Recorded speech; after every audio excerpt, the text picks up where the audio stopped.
Hello and welcome back to another episode of Casual Conversations. It's your IB bro Felix and your IB bro. And Justin. And Um, welcome back. Welcome How back. how's it been? How's it been, Felix? How's your day going? Wow, that's a good question because we are currently in what's known as Hell Week for IB test scheduling and IB other things such as that. I think it's going as well as you could expect it to go. It's going It's well. going all right.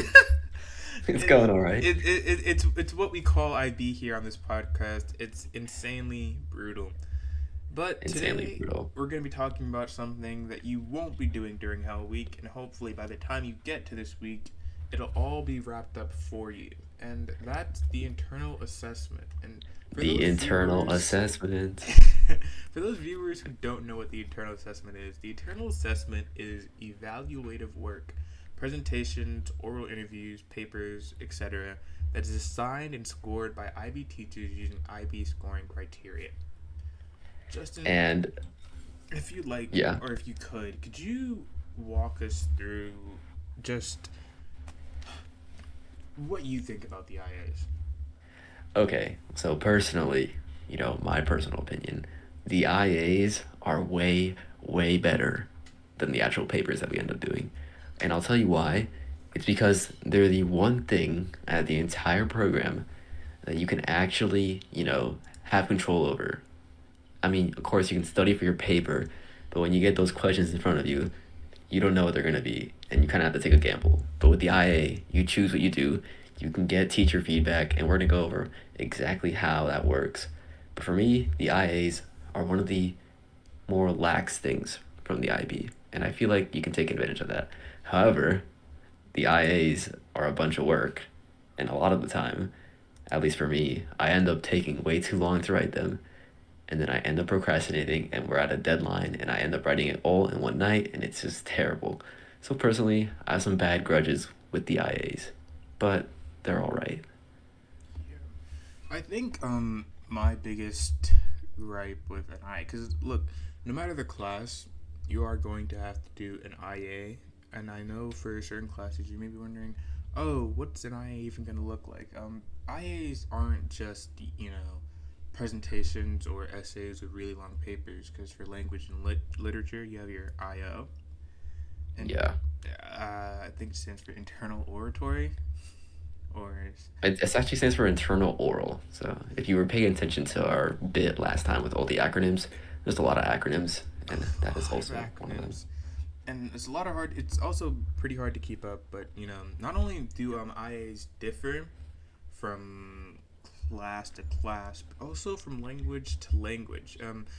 If we could talk about specifically our language IAs, or would you prefer to get into the general structure of IAs first? I think we have to go over what an average IA looks like, because there are special cases, but I want to go over the average IA, and I can get into that. Alright. What you're going to do is essentially start off with a research question, and that is typically of your choosing. You get to choose whatever you want to talk about, as long as it's about the class. So if you're in a biology class and you want to do your IA about metabolism, go for it. Don't do it about metabolism because that's really hard to study, but there's always a choice in that aspect of the IA.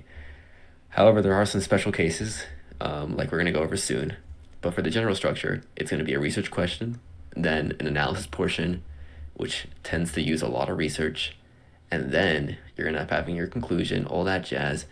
And it's going to take about 2 months, I think. You think it's about 2 months, right? I know that certain teachers have different styles of how they want their IAs to do. A lot of teachers, some of them are very hand-holdy when it comes to the IA because they know you're going to procrastinate. Other ones just hand you a rubric and give you a deadline.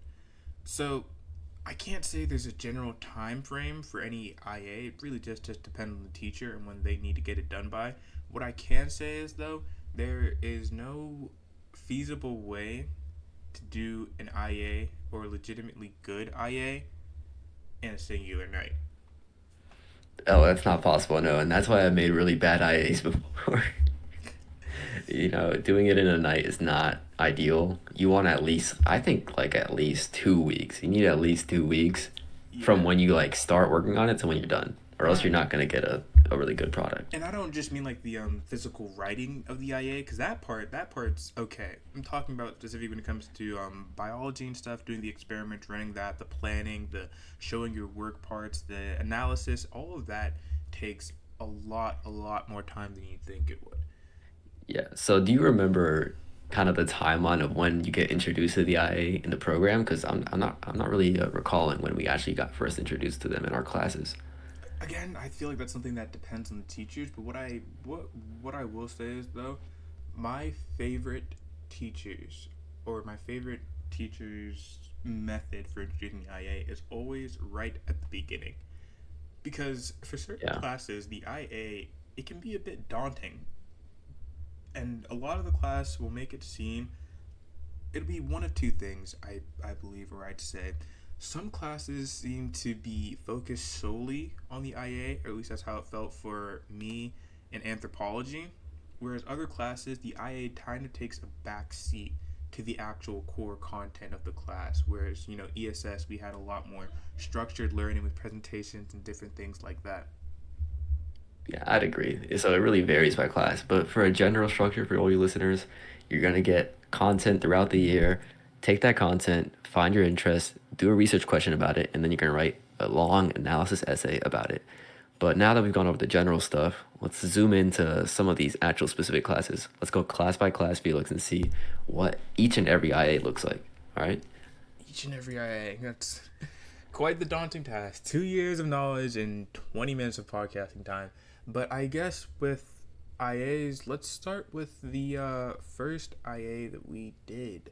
That would be, I want to Which one say, was that? I anthropology. don't remember. We were weird, and we took two electives in our first IB year. So Yes. we had our anthropology IA and our ESS IA. I think All I right. I could cover the anthropology if you do ESS, because the Yeah, ESS okay, IA go was ahead. very Shoot for interesting. anthropology. But yeah, let's start with anthropology. So, for anthropology, the elective, what essentially anthropology is, you'll get to learn this, is the study of cultures, I guess you could say. And in the most basic terms, to not oversimplify, or in an attempt to not oversimplify, your IA will be exactly that, a study of cultures. You will immerse yourself in a completely different culture and conduct research upon it. I knew that personally for my IA, there's multiple ways to observe the culture. I chose to do interviews with people of the Jewish faith at a synagogue, Beth Shalom. I actually went to I went to someone's bar mitzvah. Julian Bernstein. I still have the pamphlet for his bar mitzvah, and he's a sax player, and I think he's doing missionary work in Argentina right now, actually. How did you figure that out? Well, I asked him, I talked to him, and I interviewed him like a good anthropologist. And I learned a lot about the culture, but I think my favorite part about doing the IA was just, it was so different. And I know it was the first IA that I did, but it was so different from anything else that I'd done in IB, as well as different from anything that I'd just generally done in school. And that was really the going out there and learning. You had to push yourself. And it was a bit difficult because I think back then, no, I had a car. But if you don't have a car, it Yeah, can no, be a I did bit not have a car. difficult as to where you can go. But you only have to go twice. First time to do your initial interview, and then come back a little bit later to see if there's anything new that you notice. But I enjoy it so much because it pushed you to try and get out of your comfort zone and not only look at the world, which is what you're supposed to be doing in IB, getting a worldly experience, but also reflect upon yourself and your own biases, prejudice, etc., etc. Not that I had any. Yeah, okay. Well, for my anthropology IA, I stayed within my comfort zone. I went to a coffee shop and I wrote about that. And as you can tell, I don't think I scored very well on that IA. I'm not gonna lie, because I didn't really push myself. It was the start of the year and I was like, I don't want to do this. And I went to a coffee shop and I ended up interviewing an old English teacher of mine, which I took this class with Felix. It was Mr. Reynolds. Shout out to Mr. Reynolds. I interviewed him. I wrote about it, and it was all right. But really, what you end up talking about is certain aspects of culture, like spaces and relationships and things like that. And it's pretty interesting when you actually get down to the nitty gritty. But overall, I'd say that IA was pretty decent. Speaking of But moving Mr. on Reynolds, to though, actually, I think wait, what about? it's important to mention because I don't think we mentioned it for structure of IA. don't talk about your teachers, don't talk about yourself, don't talk about your school. You have to be as vague as possible when it comes to actual information about you. And I That think is true. that's one of the main things that like a lot of people, I don't want to say mess up on, but it's just a safety precaution, I guess you can say, because you don't know who's grading this, and if you let any personal biases or personal influence get in there, it might skew your score in ways that you're not even aware of, and that's just general nature, I guess you can say. I've been taking way too Yeah. many psychology classes, but Uh-oh. you want to Yeah, make IB sure is pretty anonymous. not to You don't. include any personal information. Yeah, so I didn't actually put that interview with my teacher in, but it was fun to see him. It was just kind of he was just kind of there. It was odd occurrence. But anyways, moving on to the next IA that we're going to talk about, ESS, Environmental Systems and Societies. It's essentially an environmental class. Me and Felix took it last year, and I say that IA was more like on the back burner for sure. We were more into the content for that class, preparing for the exam. Yeah. But for the IA, it was one of the harder ones for sure, mainly because it was one that actually required you to do an experiment.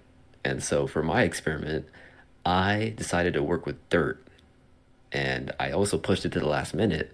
So I ended up working with dirt for like an entire night in my basement with chemicals to get my data for my analysis, which was something along the lines of, does proximity to urban structures cause a decrease in nutrients in soil? So that was my hypothesis, and it was basically just taking it from the actual content of the class. I ended up having to dig dirt behind a Starbucks for this, so it wasn't like it was kind of sketch, but I did end up doing it, and I actually did have a lot of fun with the analysis portion of it. Aside from the digging up dirt and actually working with it, the actual writing part was really fun for ESS, and I think I scored decently well on it, but I'm not quite sure. I haven't checked the score individually. But the ESSIA is definitely more work intensive. All the science ones really are for me personally. I don't know about what you think, Felix, but I think that the ESSIA was a little more difficult. I think it's actually funny that we have both sides of the spectrum here. You think that you did bad on your anthropology IA. I think I did okay. You think you did okay on your ESS exam or your ESS IA. I know I did terrible because my ESS IA was on pesticides and their effect on water quality. I was going to do information about how pesticides could affect runoff water, leading into different pollutions into water sources, etc., as well as soil quality. I didn't get into the soil quality much, but it was just general water quality as a result of pesticides. Um, I know I didn't do good on my ESSIA because our ESS teacher was like, "Yeah, Felix, like the very last second, you changed everything," and I was like, "Look, look, the main problem with a lot of your biology and ESSIAs, I guess you can say, specifically the scientific ones, is oftentimes you get over ambitious. You don't have to find the cure for cancer. You don't have to revolutionize science or find some new theory or law in a single time frame of 2 to 4 months. You just have to prove that throughout this experience you've learned something and showcase that. It can be as simple as a plant growing experiment with different lights. As long as you have good analysis, a good hypothesis, and good research questions, it will score well. And the most important thing, like always, is just following the rubric, which I clearly did not do with my ESSIA. Yeah. So the thing about science IAs in general is that you're not trying to cure cancer, like Felix said, and you don't even have to like succeed in the experiment. If your hypothesis is not proven, which mine wasn't, by the way, you're fine. Don't worry about it. Just write about what went wrong, what you think you could change in the future, and that's kind of the whole point of these IAs. You do it in almost every single IA where you have a reflection piece. This happens for anthropology too, where you have to say, "Hey, here's what I'd do if I had another chance to do this. Here's what I would change in my procedure," because you do have to write an entire meticulous procedure for each science IA, which is a pain in the rear, but it's something you have to do. And every single time, there's going to be something wrong with it. You cannot never make a perfect procedure. So there's always something to reflect on, always something to change. And that's kind of the core message of IB as a whole, reflecting on your mistakes, growing past it, yada, yada, yada. But yeah, next IA. I think the next IA that we did, I don't think it was actually an IA. I think it was the IO, wasn't it? for language and It, literature? I think, yeah, we can talk about the IO. That one's really different, I'd say. Okay, so the internal oral assessment. Okay, what can I say about the IO that isn't already said in its title? It's essentially what it is: an internal oral assessment based on two literary texts. Not only, well, not literary text, but Oh, two texts yeah. that you go through and you watch during language and literature. Of course, these texts could differ from class to class. I think they have a set series of texts they want you to cover in IB, but the specific text that you cover for your IB class could be different. I know for my IO, I actually scored really well on the IO, if I remember correctly. Yeah, no, I scored really well. No need to brag, but No, yeah. I remember when me and you actually went to McDonald's and I ate 40 chicken nuggets while you were reading your IO and we were just going I over. remember that. Yeah, no, the IO is something that you can script essentially beforehand, not word for word, but you can do bullet points. That's actually a really interesting portion of the IO that I want to talk about. It's the one, I think it's one of the only IAs that's kind of like a performance, right? So you have to practice it and like memorize certain portions of it. I spent like a lot of hours just repeating the 10 minutes that you get to do your IO. And I think I scored slightly worse than you, Felix. You got 1 point higher than me, and I would never, never, ever recover from that. But the point is, the IO is interesting. You do a comparison between two texts, one literary, one non-literary, and you have 10 minutes to speak about it. And that's what we did. We sat with our teacher, spoke for 10 minutes, it got recorded, and then she would grade it, and then boom, you get your score. It's one of the faster IAs. You don't spend a lot of time on it as compared to like the ESS one. You spend maybe a month preparing for that, I think. Yeah, I want but to say a month. don't let that like shorter turnaround time make you think that it's any less work. Before your I think that's the IA or the IO that, or just any internal assessment that I had the most anxiety when trying to submit or Oh, go into the yeah. process of actually doing it. Because the other ones, it's just a paper, you know. If you mess up like with the word or grammar, you get like your first check, just go back and fix it, and then after that, it's just kind of like out of your hands. But the active taking part, I guess, is just the most scary part because if you flub up your lines, you speak too fast, that can actually affect your grades. Even if you don't, even if you have all knowledge, if you're just speaking in such a cadence where the proctor can't understand you, or you're speaking in such a way that it makes it seem like you're trying to purposely hide your lack of knowledge by using too big of word that you aren't using correctly, etc., etc. And if you have those certain filler words that people often use, such as like or the, it can detrimentally affect your grade. And I think a lot of times people get self-conscious or nervous, but I don't remember if you messed up. I don't think you get the opportunity to try again, do you? No, you do not. So you just have to keep on going You if you mess up. just gotta roll with it. Yeah. Okay, well, So after after the the language IO, manager, it was let's think. I think it was I just don't think like we talked about I don't, I, history. history. Okay, this is the most paper cutter IA, I believe. Yeah. It really is just you have a rubric, you pick a research question, you write about it. Like there's not much more to say about it. I don't think it has any like I don't see using like don't do that in your IO. I don't believe it has any special quirks or differences that would make it stand out.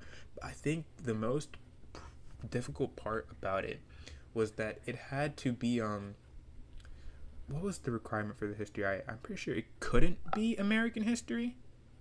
No, I did mine on American history. I think the caveat was that it can't be what you covered already. It has to be something like it Oh, can't be like you just talk about World War II. yeah, You have to talk about something it's niche at something least. different. That's what I was Like thinking. there's a part of the rubric I think that says the topic is not like, Yeah, basic and essentially. that's the only I forgot the wording. requirement because But yeah, the history IA is so cookie cutter textbook IA. It's the most standard one of all and time. and I And that's why I kind of guess like it. I guess the reason why they do that is just because they don't want to be reading the same history essays over and over and over again. More specifically, even if it was just American history, that's a bit a bit favoritist for an Yeah. international program.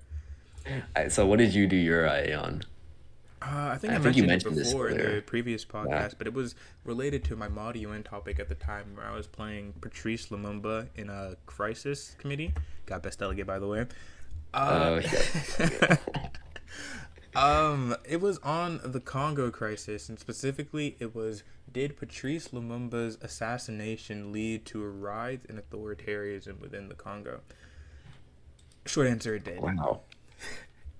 Let me go. I'm gonna go right back to find my history. I'm literally going back because I don't remember. I don't remember what I wrote about. Is that crazy? Uh, See, look, I didn't even remember what my ESSIA topic was until you started talking about dirt. I had to. I was. That's why I didn't want to talk about ESS because I didn't know what I wrote. I did not know. Okay, no, I do remember now. I just saw it. I wrote about the Trail of Tears. So Mm. that one was actually quite interesting. What president was that? Andrew Jackson. Yeah, it was Andrew Jackson, and another caveat of the history IA that I think we forgot to mention is that you need to evaluate your sources. It's the only one that requires a like dedicated paragraph to evaluating your sources, and that falls in line with history, because it's one of those topics where, where you're getting your history from really matters, He as says opposed that. to like the scientific one. He says that as a Spanish taker, us Latin kids, you also have to evaluate your sources, or you will when we talk about the language section. Um, okay, I didn't know that. Well, I didn't know that. See, you learn something every day. Okay. But Okay. yeah, history, you have to evaluate your sources. That's one caveat to the history. So Oh. past history, what else do we have to look at? Well, I Let's guess think after that, senior year. that's when it became senior year. I think what we can do is a bit of a speed round, I guess you could say. Yeah, because these IA start getting really Really like simple cookie cutter. I afterwards. think the only thing that we need to talk about in detail, because let's think about it. Math IA, what it was you talk about general concept, and that's the one where you want to game it. Look, don't try and become Albert Einstein or Robert Oppenheimer or any other famous mathematician in history. Alan Turing, Alan Turing. There we go. Alan Turing. Keep it basic, keep it simple, keep it cute. Because if you have a good organized math AA where you don't like try and you don't try and figure out the diameter of a black hole or something, which I don't think that'd be that hard to do. But if you don't try and redefine Someone did quantum that. Someone physics, did that. if you don't try and redefine quantum physics, I think it's very, very possible for you to get a decent score. And then for the math actual papers, you don't have to get you can get like a 50 and still pass. I know math is a difficult subject for a lot of people. Some people find it easier, but you shouldn't be afraid of the math IA. Is the main thing I want to get Yeah, across. and to make a point of that, I want to show you guys my math IA really quickly. I'm gonna just scroll past this. Felix, are you seeing my screen here? Yeah, I could see it. Investigation of power And in you, One Piece. do you guys see that title? I'm not redefining physics here. I literally went through, got manga panels, and power scaled One Piece. This is all I did. I barely used anything above like a polynomial here. And I don't know how I'm gonna do on this because it's not graded yet. But I can assume that I'm gonna do at least passing grade. I didn't, go crazy here. It's nothing too complicated, but at the same time, I followed the rubric. I made sure I was answering the prompt, and that was all I had to do to get that grade.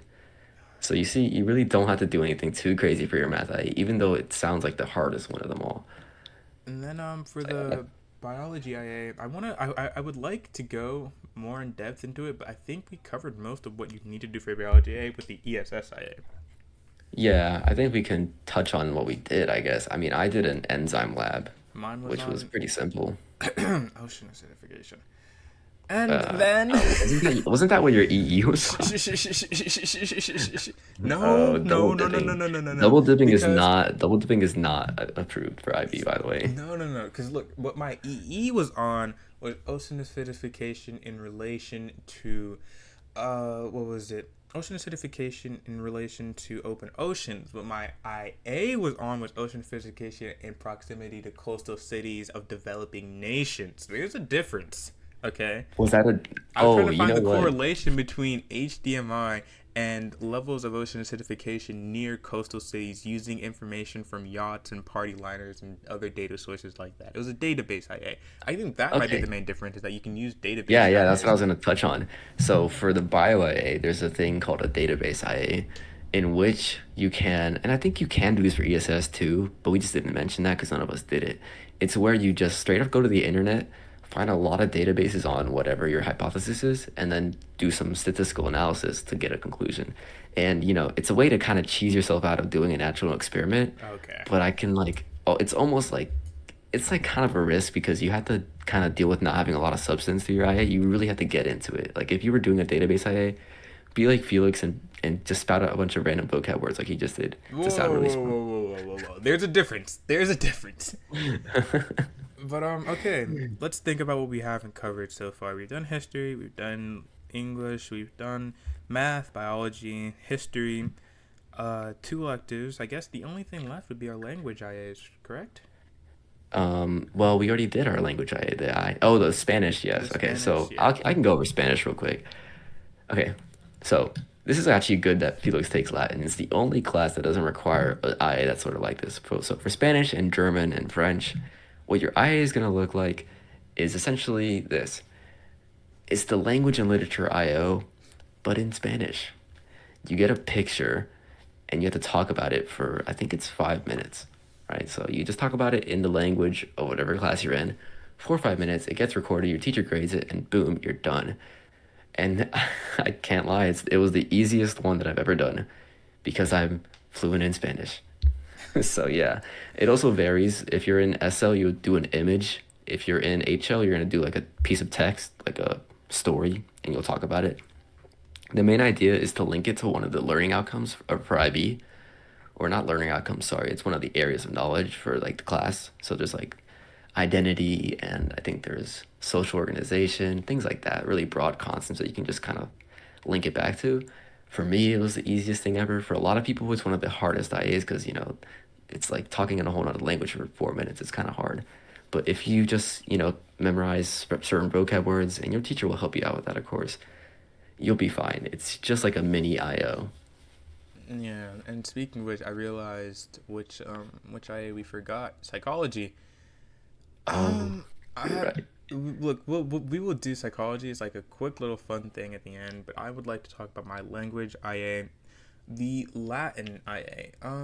You did it last year, right? I did it last year. Yeah, that's the weird thing about Latin, or at least my teacher, the way she did it, because your language, you've been doing it for years and years and years by now, and unfortunately, like Justin, I am not fluent in Latin. Great thing about being Nobody is. okay. All right. I think the Pope would disagree. Oh, that's too soon. Too soon.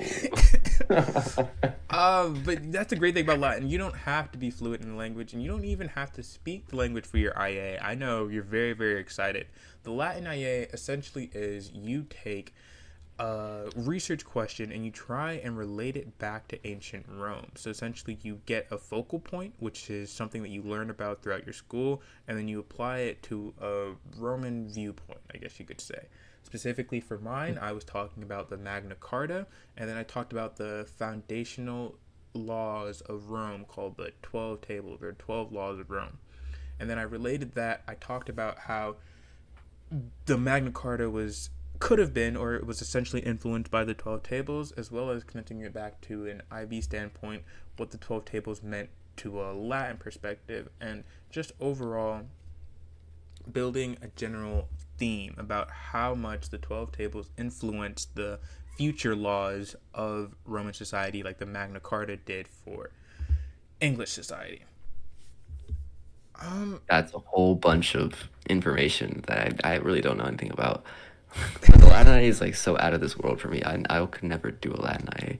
Trust me, it's But not that difficult. I think it's just because I have a great Latin teacher. Shout out to you, but she made it so simple. She gave you a timeline. She had a turnitin.com.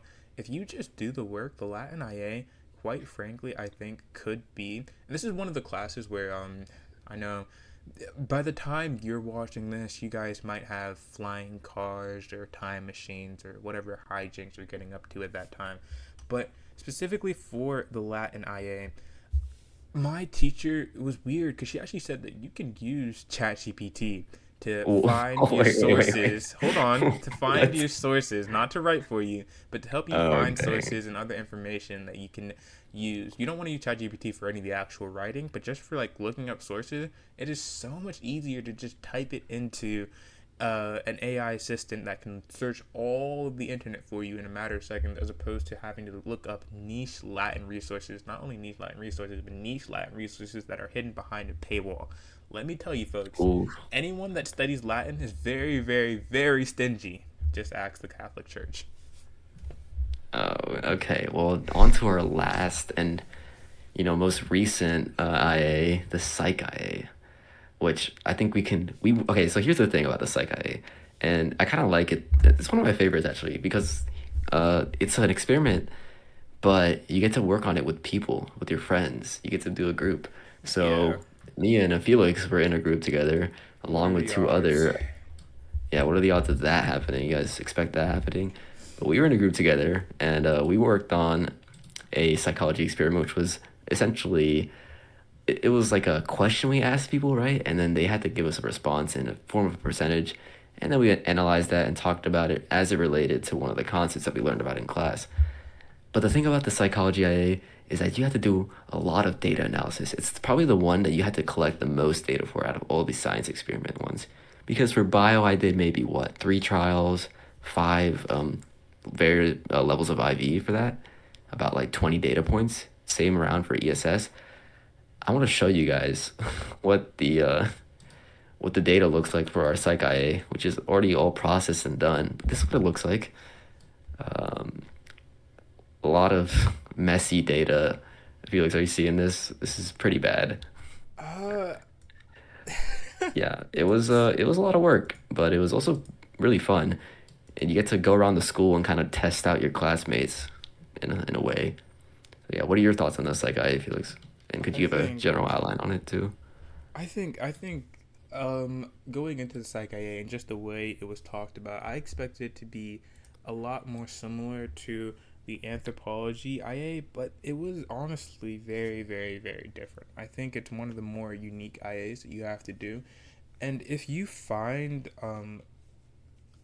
a psychological experiment or a psychological case to base your IA off that you really enjoy, it can be the most fun, or at least for Justin, the most fun IA that you do. Specifically because it's the one that, apart from maybe the anthropology IA, makes you feel like you are actually in that field. For my Does it, biology it really IA, my does? ESS IA, I felt more I was just researching that field. My math IA, I felt more like just I'm just trying to get this over with. But with psychology, I had pen, paper, notepad. We were writing out consent forms. People were like so inquisitive. They were asking so many questions like, "Ooh, what is this about?"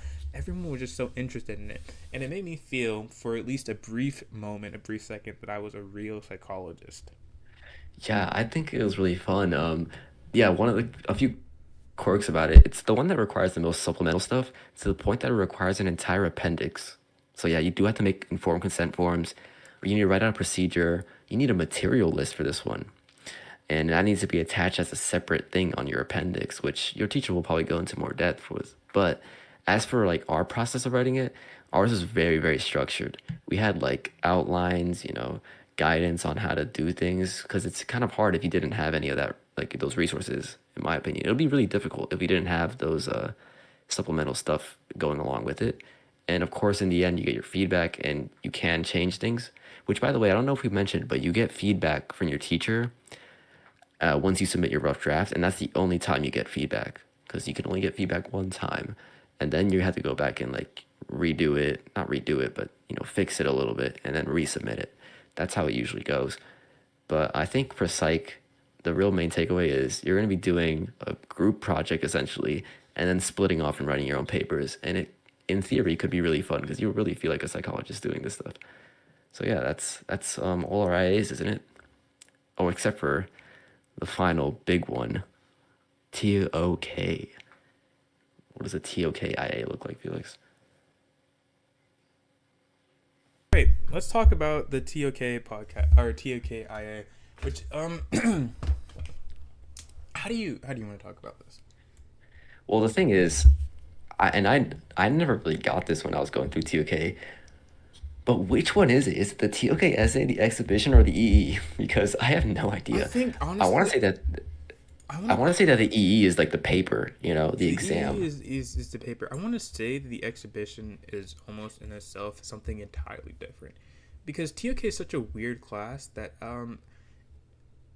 you don't really know to a certain extent a lot of You what's don't going really on. okay, so you don't know anything in theory of knowledge. Yeah, and That's weird. in theory of knowledge, you don't like because the entire question is, do you really know anything?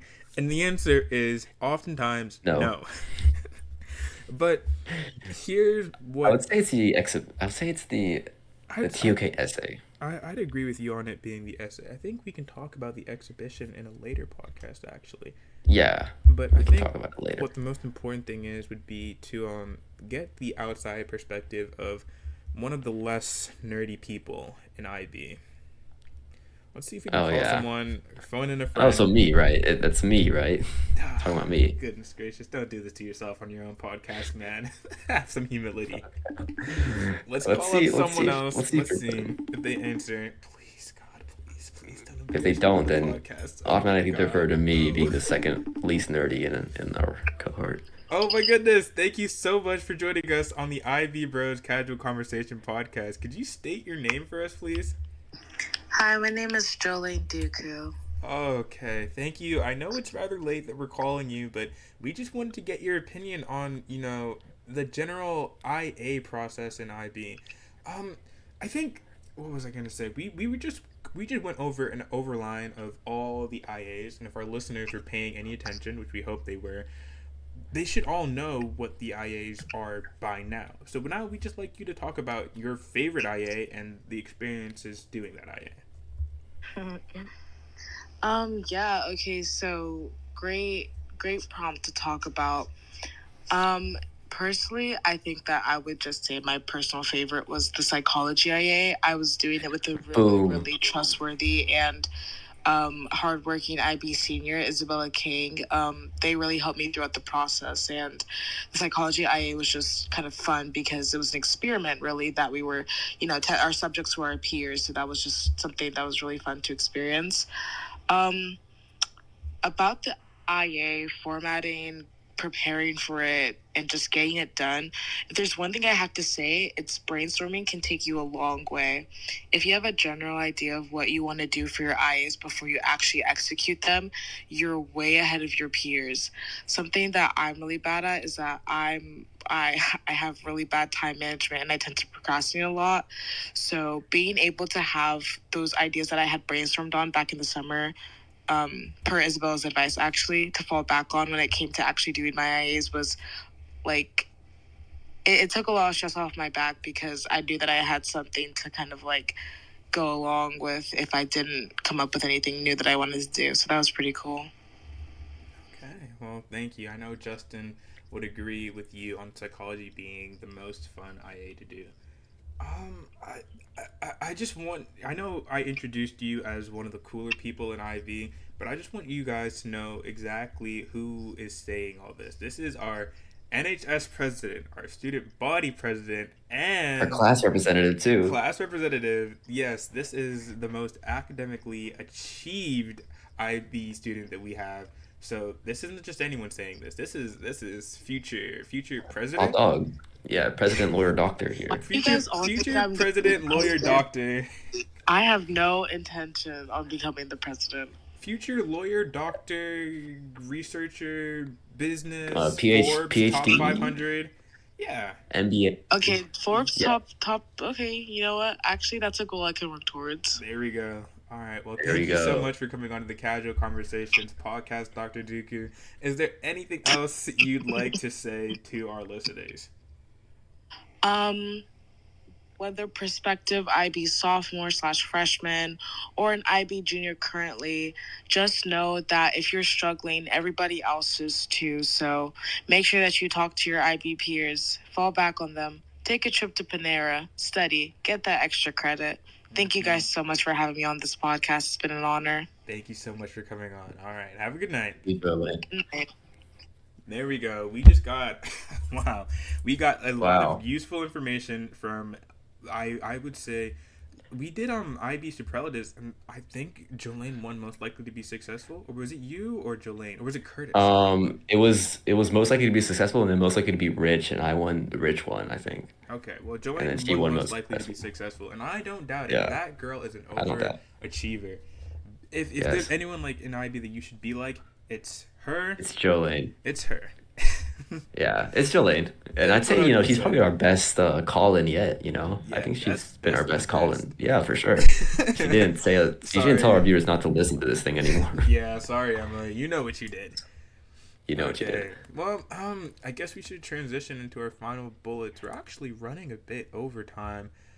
Are 40 we? Oh, minutes. what? 40 We started minutes so 40 minutes. far.